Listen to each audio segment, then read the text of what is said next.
akkam turtan hundumti keessaniyyuu guyyaa sanbataa guyyaa sagadaa kanatti eeggamtanii jireenya keenya keessatti waaqayyoon wajjin ta'uudhaan eebbisaa keessan oolchee yeroo kanallee deebinee sa'a booddee kanatti immoo dhugaa dubbii macaafa qulqulluu wajjin akka qooddannuu fi waaqa nu gargaare gaarii goonee sagalateeffanna galanni waaqaaf haa ga'u kallattii tamsasa kallattiitiin illee namoota hordofatan asinillee namoota hordofatan hunduma keessaniyyuu nageenyi araarri waaqayyoo isiniif haa baay'isu jechaatiin amma ammoo gara qayyabannaa keenya sa'aatii booddeetti seenneetiin jenna isallee waa'ee dhimma macaafa qulqulluu irratti akkuma gubbaarra kaa'uudhaaf yaallee akka mata dureetti waaqayyo garuu hidhaa du'aatti hiikee jedha akka mata dureetti kanarratti diiteelii dhimma keenya wajjin illee wal qabsiifne akkasumas immoo dhimma gooftaa Yesuus Kiristoos wajjin illee wal qabsiifne akkamitti akka Kiristoos nullee hidhaa du'aatii du'a jalaa akka inni nu hiiku jireenya akka inni nu kennu isaa garuu ammoo eenyutu akka dhimma isaa giddu galeetiin jedhee fi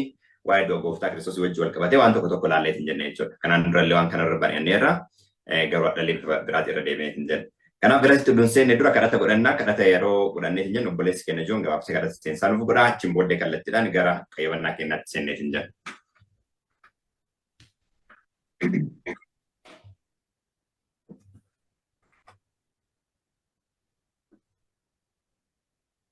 Hin kadhanna. Waaqarra isa jiraattu abbaa keenyaa galata addaan bahee qabannee fuula kee irratti dhiyaanna jaalala addaanuuf qabduuf lubbuudhaan yeroo kana akka geenyu isa gooteef maqaa tokkicha ilma kee Yesuus Kiristoosiin bara baraan galanni fi ulfinni guddaan waaqaaf lafarratti siif haa ta'u. Ameen. Ganamasii dubbii kee isa humna nuuf kennu isa jireenyaatti nu galchuu nu barsiisteetta. Ammas dubbii nu barsiistuu qabda qulqulluu koo dubbiin kee jireenya bara baraa nuuf kenna dubbii kee ittiin hin qulqulloofna kanaafuu abbaa keenya wallaalummaa keenya hundumaa hafuura kee qulqulluudhaan sammuu keenya guutuudhaan nu dibuudhaan moo'icha irratti nuuf laattee cubbuu keenya kanaan dura hunduma isaa nuuf dhiiftee akka dubbii keetti immoo jiraannee jireenya bara baraaf qophoofnuuf. Maqaa tokkicha ilma kee Yesuus Kiristoosiin ammallee hafuura keetiin ati nu guuti. Ameen. Obboleessa koo yeroo inni dhugaa kee barsiisu inni dubbiin kee akka barreeffamuu fi harka garboota keetii qabdee isaan qajeelchitee dubbiin kee akka barraa'u goote arraba obboleessa kootii immoo hafuura keetiin tuquudhaan waan dubbatamuu qabu dubbii keessa qulqulluu sana akka dubbatuuf yaadaa fi karaa hundumaayyuu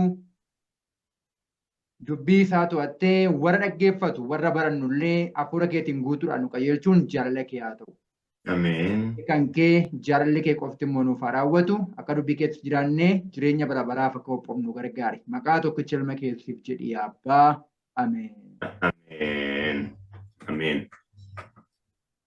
Ameen. Guddaa keenya galateeffannaa waaqayyo karaa addaa si haa eebbisu jechaati.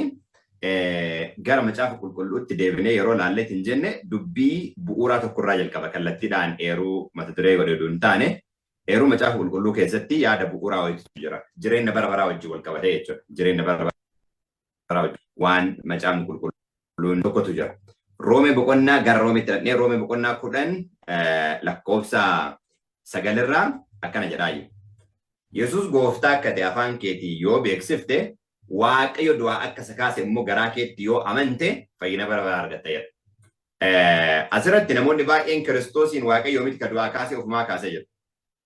Ofii kiyyaa exactly waldaa keessatti waaqeffataa ture keessatti kana qunnameetiin jedhe uummata fuulduratti namni sooshaal miidiyaa irratti illee pablikalii roga beekameetiin jedhu lakkii Kiristoos ofii of kaasee jedhee madaraka irratti dubbataa ture. Ragaa macaafa qulqulluu baay'ee kitaaba raajii yoo kennineetiin jedhu namoonni baay'een illee onna jedheetiin jedha achiin booddee kanan booda akkan dubbanneef waarningiin onna jedhan. So anyway gara yaada kanaatti deebinu. Yesuus gooftaa akka ta'e afaan keetii yoo beeksifte tokko. Waaqayyo du'aa akka isa kaase garaa keetti yoo amante fayyina bara baraa argatta jedha. Kanaaf dhimmi fayyina bara baraa Kiristoosiin eenyutu du'aa kaasee ka jedhu wajjin wal qabata. Kiristoosiin eenyutu du'aa kaasee wanti jedhu wajjin wanti wal qabatuufi Kiristoos du'eeraa ka jedhutu dubbii ijoo waan ta'eef. Kiristoos du'eera dubbiin jedhu ijoo yoo taate Kiristoosiin eenyutu du'aa kaase ka jedhu ammoo dubbii baay'ee murteessaa san faana dhufu. Kanaaf eenyutu du'aa kaase Waaqayyo abbaatu du'aa kaase Kiristoosiin. Wanti du'aa kaase ammoo jennuufi waan inni du'eef. Namoonni baay'een Kiristoos hin duune jedhu. Indirectly. Warra directly Kiristoos du'eera jedhu duun taane warrummaan waaqummaa gooftaa Kiristoos illee amanan hin duune jedhu. Indirectly maaliif akkas jedhu fakkaata? Waaqummaa fi namummaan Kiristoos wal keessa jira. Kanaaf namummaan maal ta'eera? Du'eera. Ishi waaqummaan immoo garaa jalqabumaa yeroo dhalateeyyuu hiikkaan sun yoo namaan galle jechuudha. Yeroo dhalateeyyuu waaqummaan maal keessa ture? Namummaa keessa ture jechuun waaqummaan waamaan hojjannee jechuudha. Waamaan hojjannee jechuudha. Eenyu to'atee ture? Namummaatu to'atee ture. Kanaaf lafa illee deebaa ture. Kan inni beela'ee, kan inni dheebotee, kan inni kadhataa turee fi waaqummaan isaa namummaa keessatti waan tokko oduun hojjetin waan tureef. Amma yeroo tokko namoonni yeroo ibsan piresentii dhibba waaqa, piresentii dhibba namaa jedhan lafa kanarra yeroo ta'u. Okay, waaqummaa isaa namni mormaan hin jiru. Garuu piresentii dhibba waaqa gaaf jettu akkuma abbaati faankishinii godhaa of keessaa qaba. Akkuma abbaati kanaaf lafarra yeroo ture jedhu waaqummaan isaa namummaa Yesuus Kiristoos yookaan namummaa isaa keessa jiraate malee faankishinii hin goone yookaan ammoo hojiirra hin oolle jechuudha. Kana jala muruun baay'ee barbaachisaadha. Kanaaf yeroo du'ellee akkasuma. Osoo Kiristoos qaamni isaa uduu Kiristoos inni dhalate kun cubbuu hojjetee tariitii waaqa gargar ba'ee jiraate waaqummaan Kiristoos illee hin jiraatu. Sababni isaa kennaan nuu kenname kennaa guutuudha waan ta'eef. Aarsaa guututu nuuf kafalame waan ta'eef. Aarsaa guututu nuuf kafalame waan ta'eef. Kanaaf kana beekuun baay'ee barbaachisaadha. Kanaaf macaafni qulqulluun maal jedhaa? Yesuus gooftaa akka ta'e afaan keetii yoo beeksifte waaqayyo du'aa akka isa kaase garaa keetti yoo amante fayyina bara baraa argatta jedha. Kanaaf waaqayyotu Yesuusin du'aa kaase dubbiin jedhu fayyina bara baraa wajjin wanti wal qabatee fi du'uu Kiristoositu dhugaa waan ta'eef. Yoo du'uun gooftaa Kiristoos dhugaa ta'e kan amanuu qaba jechuudha namni kun. Waaqayyotu du'aa kaase kan jedhu amanuudhaaf Kiristoos du'eeraa kan jedhu amanuu qaba. Ergaa Yohaannis mul'ata Yohaannis boqonnaa 1:17 irra keessan 18 irratti takkaa maal ta'ee ture jedha.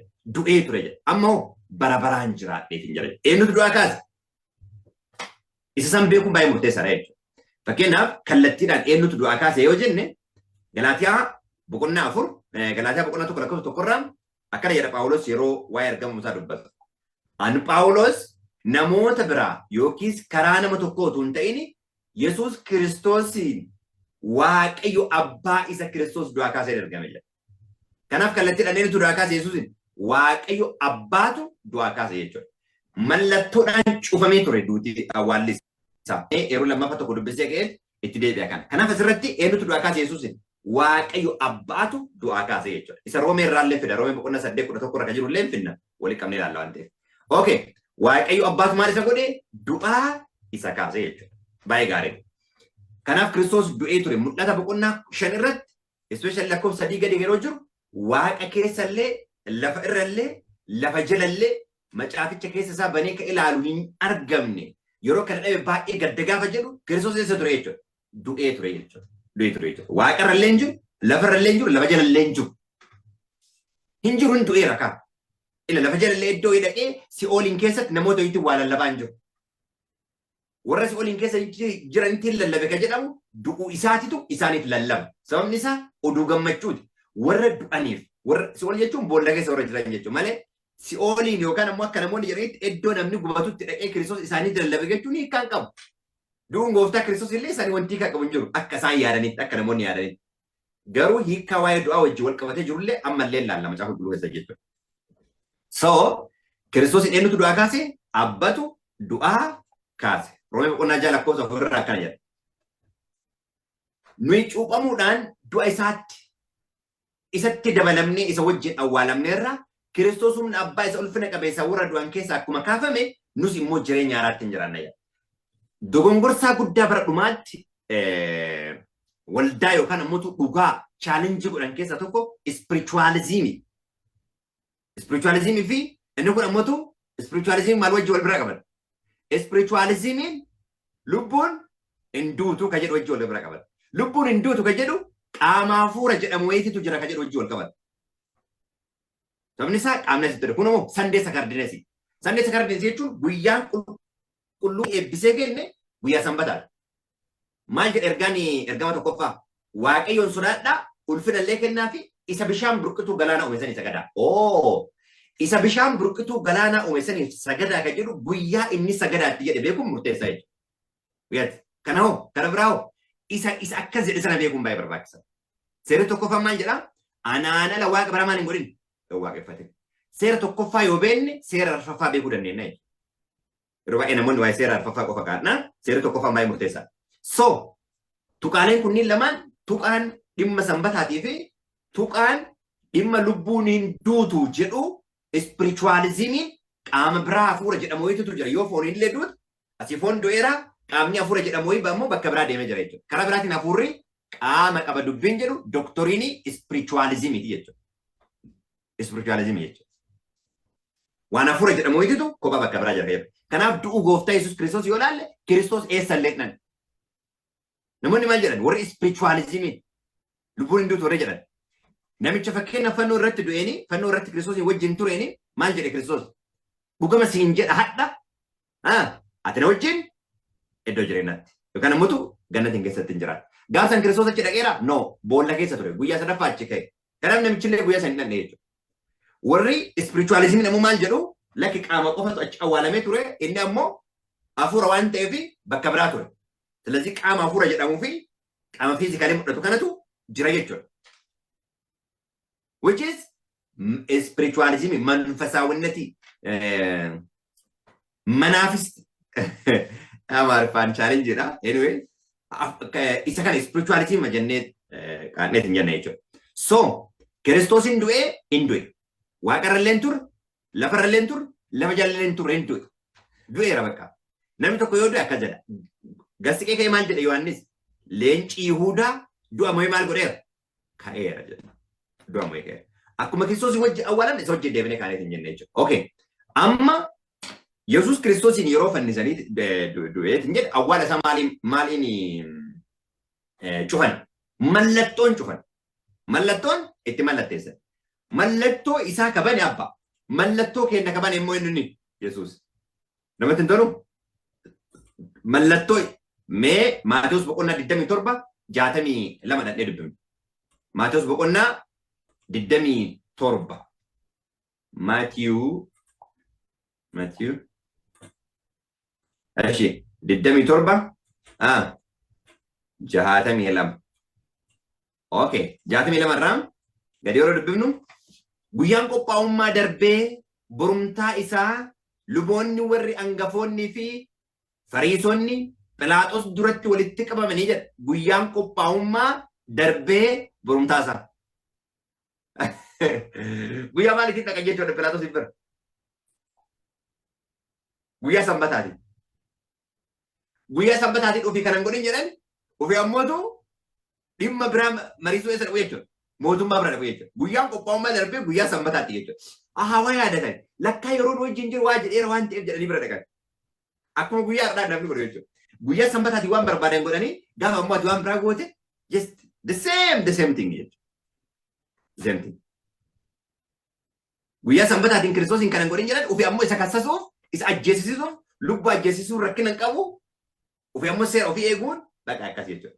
Guyyaan qophaa'ummaa darbee borumtaa isaa luboonni warri hangafoonni fi Fariisonni Phiilaaxoos duratti walitti qabamanii gooftaa inni wallaalchifataan sun jedhaniin. Macaafa fakkeenya irra maal jedhaa? Cubbamaan fuula nama qulqulluutitti akka cubbamaatti ilaalama. Qulqulluun ija nama cubbamaa fuulduratti akka cubbamaatti lakkaa'ama jedha. Sababni isaa hunduu qixa ofii jiru ilaala waan ta'eef. Kanaaf Kiristoos maal jedhanii?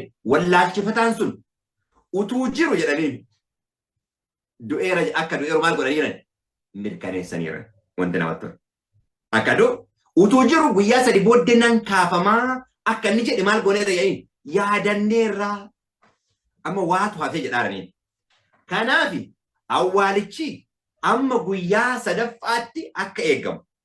Abboomiin kun yoo ta'uu dhabaate garuu bartoonni isaa dhufanii isa hatanii namootaan immoo inni du'aa ka'eeran jedhu. Wallaalchisuun inni gara dhumaa kun immoo isa duraa irra caalaa. Kana hammaatu hin ta'a jedhanii. Isa caalaa kan hammaatu ta'a jedhanii. Wanti ammoo faallaa kana dogongorsiisaan isaanii ka jalqabaa ka isa caalaa hammaatu ka isaanii. Sababni isaa Kiristoos ifaan ifatti amansiisee ka'e waan ta'eef warra du'aa ka'uu gooftaa Kiristoos labsuuf jedhan maallaqaan bitanii maal jedhanii? No, no, no, no, no. Akkasin jedhina. Gatii waan isinirra dhufu hundayyuu nu maal goona jedhanii. Nu hin baadhannaa jedhanii. Ofii ammoo maal jedhan? Wallaalchisaan inni jalqabaa isuma dhugaadha dubbichi. Wallaalchisaan inni jalqabaa isa dhumaa inni booddee isa dhumaa jalqabaa caala maal ta'a? Kan ammaa ta'e.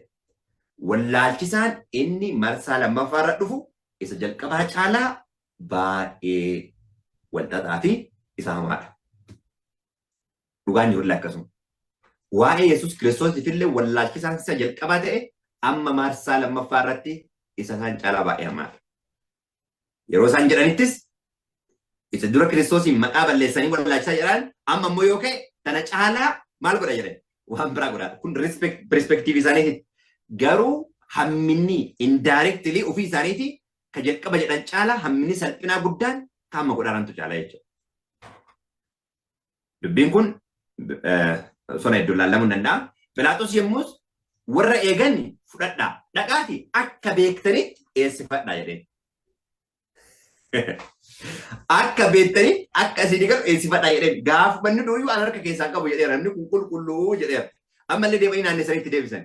Ammallee kunooti warri lolu dhaqaa fuudhaati akkuma ofii beektanii eessifadhaa jedheen. Akkasitti isaan eegdota sana wajjin dhaqanii dhagichatti mallattoo godhanii awwaalicha maal godhan? Eessisan. Ofii isaaniiti awwaala Yesuus Kiristoos irratti mallattoo godhan. Akka isaanii eenyullee aangoo kana fuudhee gochuun danda'u mootichi gidduu gale malee. Akkana jedhama caafni qulqulluun ammoo hojii ergamoota irratti yeroo kana. Hojii ergamoota boqonnaa lama irratti yaada kan akkanuma sammuu naa qabadhaati wal faana akka deemuuf garas darbuu barbaade. Okay. Kallattiidhaan yaadichuma amma laalle kana maqama dha'ee 2:24 irraa akkana jedha.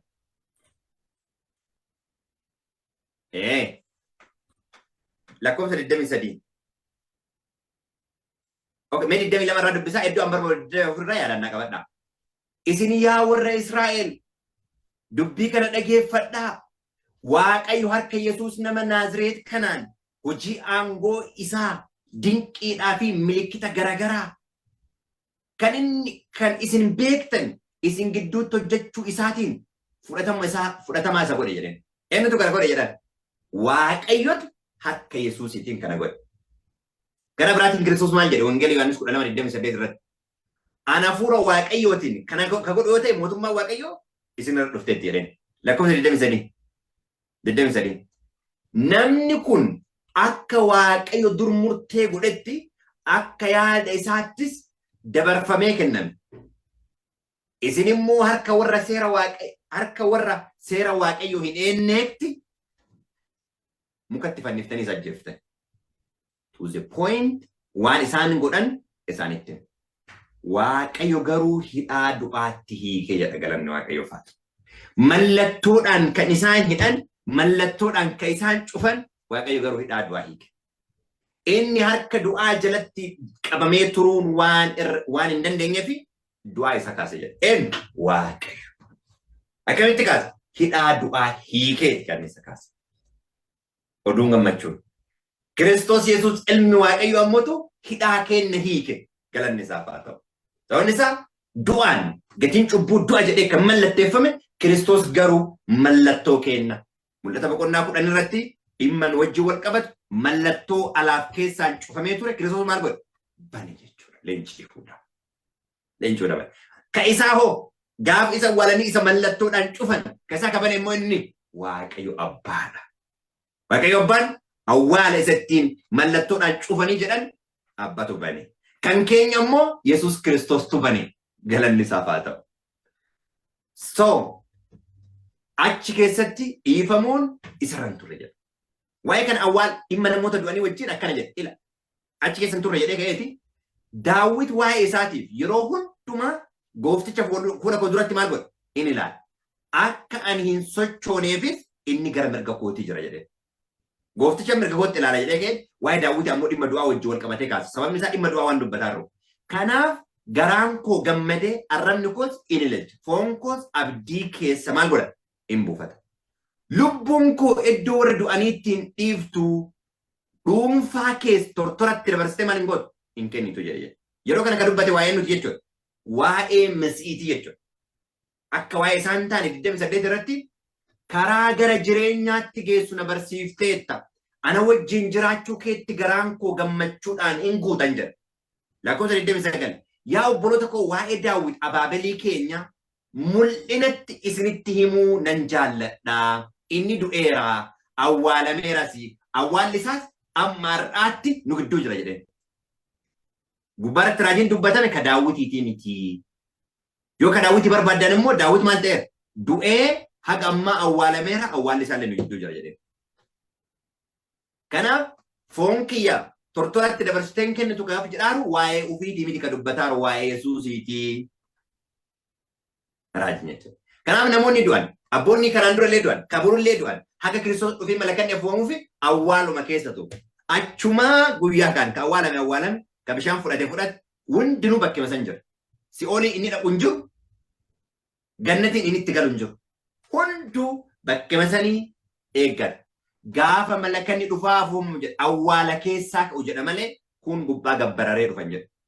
Konseptiin tun maal dhufte sitti fakkaata? Kiristoos gaafa du'e foon isaa du'eera hafuurri gara biraa dhaqe waan jedhamuuf doktoriin isa hin deeggaruuf lubbuun hin duutu kan jedhu san wajji wal qabata. Spiritualism. Spiritualism. Hadhalli namoonni hin duutu jedhan Kiristoos gaafa waaqummaan isaa namummaa keessa jira jennu yoo maraa akkasuma zalaaqii. Waan hin qabatamne miti Kiristoos. Waan hin qabatamu. Gaafa du'aa ka'es mirga waaqayyoo kan inni jiru isa kana du'ee ture jedhee exactly ka dubbate waa'ee foon qofaati miti ka dubbataa. Jala muraa waan hin jedhaa akka mistranslating godhe waaqummaan hin du'a jedhaa hin jiru. Waaqummaan hin du'e jennaan abbatu du'a. Sababni isaa waaqummaan isaatti abbaa maali? Tokko.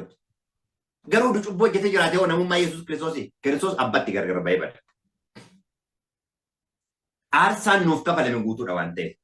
Kanaaf abbaan maal godhee hidhaa du'aa hiikee isa kaase. Kanaaf Daawit waa'ee Yesuusii dubbate malee waa'ee ofii isaatii miti. Waa'ee ofii isaa akka hin dubbanne Daawit awwaalameera mul'inatti isinitti hima jedhaan. Mul'inatti maal godhaan isinitti hima nu gidduu jira awwaalli isaa gammaa jedheen. Kanaaf waa'ee Daawit wajjin wal bira qabnu jechuudha.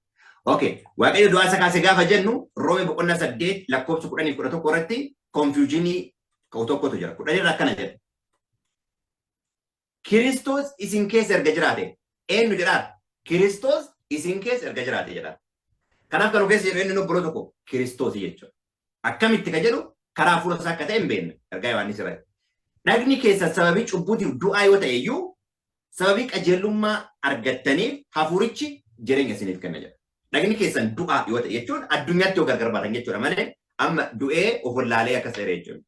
Dhagni keessan du'aa jechuun maal jedha Phaawulos? Kanaan booda anaa miti ka jiraatu jedha. Eenyutu na keessa jiraata jedha? Kiristoos Yesuus ilma Waaqayyootu na keessa jiraata jedha. Kana jechuun Phaawulos obbaafamee awwaala keessa galeera jechuun no foon isaatti gaafii foonii hundumaa maal godheera jechuudha. Ajjeeseera jechuudha. Kanaaf foonii yoo duune hafuuricha maal taane jechuudha. Jiraachifamaa taaneetiin jenne jechuudha. Qixa kanaaf hubachuun baay'ee barbaachisaadha. Lakkoofsa 11 hafuurri Waaqayyoo inni Yesuusiin warra du'aa keessaa kaase. Argitanii? Kiristoos yeroo du'aa ka'u ergamoota lamatu dhufee abbaan kee maal godha jedhanii si waama jedhanii. Kanaaf dubbiin gara isaa Kiristoos dhufe kun maal inni hafuura jireenyas. Dubbii kana gara Kiristoositti kan fidee achi waamee inni ergamoota. Baay'ee gaarii. Kanaaf isin keessaa hafuurri Waaqayyoo inni Yesuusin warra du'aa keessaa kaase. Isin keessa yoo jiraate inni Kiristoos warra du'an keessaa kaase abbaan jechuudha. Kanaaf fudhatee godhe. Hafuura isaa yoo hafuurri Kiristoosin du'aa kaase jennee gubbaarra qabnu ta'e hafuura isaa kan jedhu kan ammoo hafuurri hafuura qaba jechuudha. Garuu akkasumatti dubbiin. Hafuurri Waaqayyoo inni hafuurri Waaqayyoo inni Yesuusin warra du'aa keessaa kaase. Isin keessa yoo jiraate inni Kiristoosin warra du'aa keessaa kaase hafuura isaa isa isin keessa jiraatuun dhagna keessan isa du'us immoo maal godha? Hin jiraachisa. Kanaaf walii galatti Kiristoos yeroo du'aa ka'eetiin jedhu ergamoonni dhaqanii Kiristoosin abbaan kan kee maal godha jedhanii si waamu. Dubbiin sun dubbii eenyuti? Dubbii abbaati. Gara eenyutti fidan? Gara Kiristoos Yesuusitti jechuudha. Kanaaf Awwaalicha san diigamee Kiristoos maal godhe jechuudha achiin gara kaan du'aa keetiin jedhe. Akkuma ka'een gara midhaqe gara abbaa isaa. Maariyaamiin maal hin godhin jedheen nan tuqin. Gara abbaa kootiitiif gara abbaa keessanii. Gara waaqayyoo kootiifi waaqayyoo keessaniitti ol ba'e jedhiitti jedhe. Kanaaf awwaala isaa ka diige abbaadha. Awwaala keenya ammoo kan diige du'aa kan jiraataa kan godhe macaaficha kan bane eenyunni Kiristoos Yesuus. Maal taatee ta'edha asitti? Du'aa ka'uun isaa mallattoo banuu wajjin wal qabata jechuudha kallattiidha. Mallattoodhaan kan cufame awwaalli isaa harka abbaatiin banan. Akka waaqayyootiin banan. Karaa ergamoota isaa. Ergamaa aangoo qabeessa sagalee isaa dhageessee mallattoo macaafichi ittiin cufame irraa kutee macaaficha banuudhaaf kan male eenyu jedhee labsuu sana dhagaye. Waaqa keessatti lafa irra lafa jalattis tokkollee macaaficha banee keessa isaa ilaaluu hin dandeenye. Tokkollee macaaficha banee keessa isaa ilaaluu kan male waan hin argaminiif baay'isee nan boo'ee jira. Lakkoofsa 5. Gubbaarratti waaqa keessa samiirra illee hin jiru. Lafa irra lafarra illee hin jiru. Lafa jalas lafa jala illee hin jiru. Lafa jala illee hin jiru. Macaaficha banee keessa ilaaluu kan danda'u hin argamne jira. Maal ta'eera jechuudha Kiristoos? Hin du'eera jechuudha. Eessa illee hin jiru. Lafa jalatti illee jira miti du'ama. Gubbaarratti illee du'a. Samiirra illee hin jiru. Haga abbaan mallattoo san banee du'aa kaasuuf macaafichi maal hin taane jechuudha. Namni banamu hin arganne jechuudha. Lakkoofsa 5 irratti manguddoota keessaa inni tokko immoo hin boo'iin kunoo leenci gosa Yihuudaa idda Daawit keessaa ka'ee moo'eera. Inni mallattoo sana torban kutee macaaficha banuuf hin danda'a jedha. Gassiqee sababni Kiristoos isa gadameefi lakkoofsa 8 irratti yommus inni macaaficha fudhatee uumamni lubbuu qaban arfan manguddoonni 20 arfan hoolicha duratti gombifamanii adda adda kiraaraaf qodaa ixaana itti aarsan isa warqee irraa hojjetame of harkaa qabu ixaanni qodichi keessa guutes inni kadhata warra waaqayyoof qulqullaa'aniif. 9 irratti isaan faarfannaa haaraa yommuu faarfatan ati macaaficha fudhachuudhaaf mallattoo isa banuudhaaf kan maltedha. Ati ofii keetii qalamtee gosa hundumaa keessaa afaan hundumaa keessaa nama hundumaa keessaa saba hundumaa keessaa namoota dhiiga keetiin waaqayyoof bitte jedha. Mallattoon kee jireenyi keenya du'aan kan goolabamu malee du'a ilma waaqayyootiin mallattoon du'aa keenya hiikame jechuudha. Kanaaf gaafa Kiristoosiin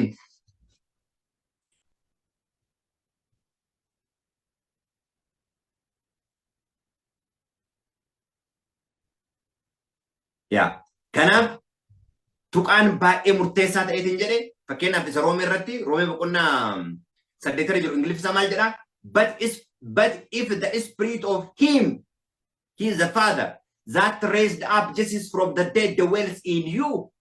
Afurri waaqayyo isa Kiristoos hin du'aa kaasee isin keessa jiraate. He that raised up Jesus from the dead, the Father, shall also quicken your mortal body by his spirit that dwells in you. Afurri isaas isin keessa jiraatuun eenyummaa keessaniif waan haaraa yookaan ammoo akka jiraachisu arginu hin jenne. Kanaaf mallattoodhaan awwaala gooftaa Yesuus Kiristoos cufuudhaaf yoo yaadamellee inni humna isa gararraa qabu mallatticha diigee ilmi isaa hidhaa keessa du'a keessa turuu waan hin qabneef isa kaase. Nullee karaa Yesuus Kiristoos hidhaa du'aa jalaa hiikamne karaa isaa jireenya bara baraa argachuudhaaf kaadhimamtoota taane. Nullee dhugaa kana keessatti qabannee warra dhugaan dhugaa sobaan soba jedhee spiritualism jechuudha karaa addaatiin. Afurri qaama qabaa qaama afura jedhamutu jira dubbiin jedhu spiritualism jedha jechuudha. Spiritualismiin abbaaf ilma kagamudha jedha Paatriyaarkii Pirofeetii. Spiritualism abbaaf ilma kagamudha jechuudha. Kana jechuun qaama biraa yookaan gatti dabalu yookaan garraadhisu jechuudha. So dhugaa kana qabannee nullee dhimmi keenya Kiristoosiin akka furame beennee adeemsa gara samiitti deemnu keessatti konfidensiidhaan ofitti amanamummaa guutuudhaan Kiristoos wajjin deemuu akka dandeenyu waaqayyo fadha keenya nuuf haa eebbisu. Eebbifamaa jechaa kadhata gabaabaa goonee sagantaa ammaaf qabnu goola. Guddaas galateeffannaa waaqayyo abbaa keenya waa hedduu nu barsiifte dhugaadha jireenyi keenya siin geeddarame nu haaressite waadaa nuuf galame jireenya keenya ka haaressu dhugaa dubbii kan keetii kan nu jiraachisu hafuura kan kennutti himte galanni si haa ga'u. Ammallee afaan yeroo keenya irratti ati moo'e siif jiraannaa nu gargaara. Akkuma ilmi kan kee rakkina lafa kanarra jiru sirratti hirkatee moo'e nullee karaa ilma kan kee waa hunda akka moonuuf hafuura kee qulqulluu karaa ilma kee nurratti dhangalaase. Fedhakee raawwadhu afaan yeroo keenya irratti ati moo'e maqaa tokkocha ilma keessatti biyya lafaa jalatteessi kadhanna yaa abbaa. Ameen.